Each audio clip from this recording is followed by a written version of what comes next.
আমরা এখানে যারা আছি, আমরা তো এখানকার সবচেয়ে ভালো মানুষগুলো এখানে আছি, বলুন তো আমাদের অন্তরের রোগ এই কোরআন বা এই কিতাব কতটা দূর করতে পেরেছে?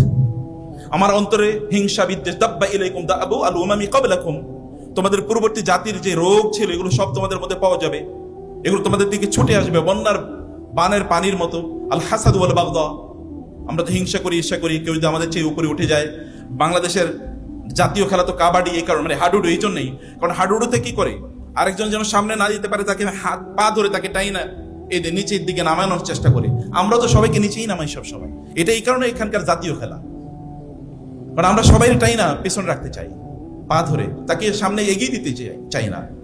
এটা তো আমাদের চরিত্র, তারা আমাদের আখলাক তো কোরআন পরিবর্তন করতে পারে নাই। সূরা তোহা আমরা জীবনে কতবার পড়েছি, কতবার শুনেছি, কিন্তু এই ওমর মতো ঈমান কেন আমাদের অন্তরে তৈরি হয় না?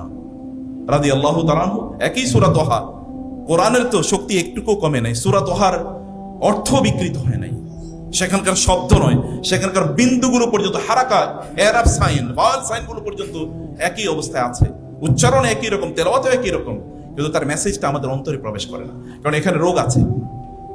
কিছু কিছু শরীর মেডিসিন রেজিস্ট্যান্ট হয়ে যায়, অর্থাৎ আর ওষুধ নেয় না।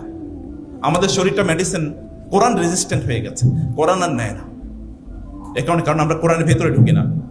আল্লাহ তাআলা বলেছেন না, ফালা ইয়াতাদাব্বারুনাল কুরআন আম আলা কুলুবিন আকফালুহা, একদল লোকের অন্তরে তালাবদ্ধ এবং এই কারণে সেখানে কোরআন ঢুকে না। এই কারণে কোরআনের বাইরে আমরা পরিবার চাই, সমাজ চাই, কোরআন আমরা কেবল তেলাওয়াত করি, কোরআন আমরা কেবল পাঠ করি, কিন্তু কোরআনকে আমরা হেদায়েতের গ্রন্থ বানাই না, কোরআনকে আমাদের লাইফস্টাইল বানাই না, এবং কোরআনের ভেতরে আমরা প্রবেশ করি না। কোরআনকে বলি না যে কোরআন তুমি বলো আমার জন্য তোমার কাছে কি মেসেজ আছে। কোন একদিন কোন একটা আয়াতকে সামনে রেখে বলি না, হে আয়াত তুমি বলো তোমার কাছে আমার কি মেসেজ আছে, এবং বলি না যে আল্লাহ এই আয়াতের মেসেজটা তুমি আমার ভিতরে ঢুকিয়ে দাও। কোনোদিন কোরআনকে আল্লাহকে বলি না, আল্লাহ তোমার কিতাব যেন আমার জীবনে দর্পণ হয়, এটা তুমি করে দাও।